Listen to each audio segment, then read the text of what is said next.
జగన్మోహన్ రెడ్డి గారు కోడుమూరు నియోజకవర్గపు ఇన్ఛార్జిగా ఆదిమూలపు సతీష్ గారిని నియమించడం జరిగింది. మరి ప్రతి దాన్ని క్షుణ్ణంగా పరిశీలించిన తర్వాత మాత్రమే జగన్మోహన్ రెడ్డి గారు ఈ మన నియోజకవర్గమే కాదు మొత్తం రాష్ట్రమంతా మార్పులు చేర్పులు చేస్తూ ఉన్నారు. ఇది అందరికీ తెలిసిన విషయమే. సరే, ఆ విషయం పక్కన పెడితే ఈరోజు ఆదిమూలపు సతీష్ గారు నాన్ లోకలు అంటున్నారు. నాన్ లోకలు అని ఎక్కడ రాజ్యాంగంలో రాసిందా? నాన్ లోకల్ వ్యక్తి ఈ నియోజకవర్గంలో పోటీ చేయకూడదని రాజ్యాంగంలో రాసిందా? లేదు. మరి ఎందుకు ఇవన్నీ విమర్శలు చేస్తూ ఉన్నారు మీరు? సరే, మీరు ఎక్కడి నుంచి వచ్చారు?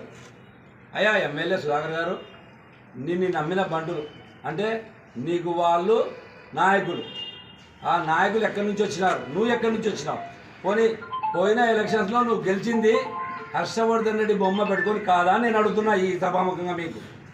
నువ్వు హర్షవర్ధన్ రెడ్డి బొమ్మ పెట్టుకొని గెలిచిన వారంలోపే నేను రాజకీయాలు చేస్తా అన్నావు. అది ఎవరితో? మాతో. అంటే ఆ రోజు నువ్వు ఎలక్షన్లో గెలవడానికి మాత్రం హర్షవర్ధన్ రెడ్డి కావాలి. నీకు రాజకీయాలు చేయడానికే టీడీపీతో నీకు ఓట్లు వేయని బలరాం కావచ్చు, లాయర్రావు కావచ్చు, బాలకృష్ణ కావచ్చు, ఇట్లాంటి వాళ్ళని వెంట పెట్టుకొని నువ్వు వర్గాన్ని తయారు చేయడానికి ప్రయత్నం చేశావు. కోడుమూరులో ఇంకో రాజశేఖర రెడ్డి కూడా ఉన్నాడు. మరి ఇంతమంది నువ్వు టీడీపీ కోసం మేము రోడ్లపైకి వచ్చి కొట్లాడి నీ కోసం అహర్నిశలు రాత్రింబగలు పనిచేశాం మేము. మరి నువ్వు ఏ రోజైనా కోట్ల కుటుంబంలోకి వచ్చినటువంటి కోట్ల హర్షవర్ధన్ గారిని సంప్రదించి పనిచేసావా? ఏ రోజన్నా నువ్వు కోడుమూరులో కార్యక్రమం నిర్వహించినప్పుడు కోట్ల హర్షవర్ధన్ గారిని పిలిచావా? లేదు. మరి కోట్ల హర్షవర్ధన్ గారిని పిలిచినప్పుడు నువ్వు నాయకులు ఎలా అవుతావు? నీ మండలం ఏదయ్యా? నువ్వు మండలం ఏదయ్యా? కృష్ణగిరి మండలం. నువ్వు నాన్ లోకల్ కాదా? నీకు తెలియదా? వాళ్ళు ఈ విమర్శలు చేసినప్పుడు అయ్యా మనం కూడా నాన్ లోకలు, ఆ రోజు వీళ్ళు సపోర్ట్ చేస్తేనే నేను గెలిచానని నీ కింద ఉన్న చెంచాలకు చెప్పుకోలేవా? ఆ మాత్రం తెలివి జ్ఞానం లేకుండా ఈరోజు ఏమయ్యా నువ్వు మొన్న పార్టీ కోసం నేను పనిచేస్తాను, జగన్మోహన్ రెడ్డి గారు ఏమి చెప్తే అది శిరసా వయసా నేను ఖచ్చితంగా నేను అవలంబిస్తానన్నోనివి సుధాకర్ గారు. మరి నువ్వు పార్టీకి నష్టం కలిగించే పని చేస్తారా? ఇప్పుడు ఆ రోజు పార్టీ కోసం నీకు వైఎస్ఆర్ కాంగ్రెస్ పార్టీ నీకు మంచి చేసి ఉంటే, కోట్ల హర్షవర్ధన్ రెడ్డి నేను ఎమ్మెల్యే కానికి సహకరించి ఉంటే, ఈరోజు నీకు చేతనైతే పార్టీ కోసం కష్టపడు, లేదంటే ఊరికే ఉండు. ఇలాంటి చౌకబారు విమర్శలు చేయడం మంచిది కాదు. మీరు ఏదైనా మాట్లాడాలనుకుంటే పై స్థాయిలో మాట్లాడండి.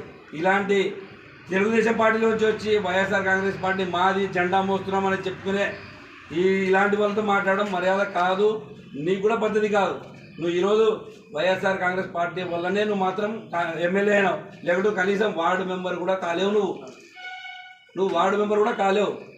చెప్తున్నావు, ఇది నాకు తెలిసిన నిజం కాదు, అది ప్రపంచానికి తెలిసిన నిజం నేను చెప్తున్నా నీకు. నువ్వు వార్డు మెంబర్ కానోనివి, కేవలం కోట్ల హర్షవర్ధన్ రెడ్డి యొక్క కటౌట్ పెట్టుకొని నువ్వు ఎమ్మెల్యే అయినావు తప్ప నువ్వేదో రాజకీయ కుటుంబం నుంచి వచ్చినావు, నీకేదో పెద్ద పలుకుబడి ఉండి నువ్వేం ఎమ్మెల్యే కాలేదు. సరే, ఎమ్మెల్యే అయిన తర్వాత ఎవరినన్నా పెట్టుకున్నావు వెంట మొత్తం టీడీపీ క్యాడర్ తీసుకొచ్చి ఏంటంటే నువ్వు కండువా కప్పుకొని టీడీపీ వాదివి అని నేను చెప్తున్నా ఈరోజు. నువ్వు టీడీపీ కండువా కప్పుకొని టీడీపీ వాదివి. అందుకే నువ్వు ఈరోజు చౌకబారు విమర్శలు చేసి రోడ్ల మీద ధర్నాలు చేపిస్తున్నావు. ఎవరు ధర్నాలు చేసేవారు నీకోసం చెప్పు?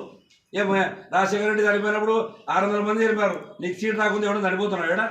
నీకు ఈ చేతనైతే పని చేయి, లేదంటే ప్రశాంతంగా ఉండు. ఇంతేగాని ఇలాంటి చౌకబారు విమర్శలు చేస్తే మాత్రం సహించేది లేదు. కోట్ల హర్షవర్ధన్ కోసం మేము ప్రాణం వేయడానికి సిద్ధంగా ఉన్నాం.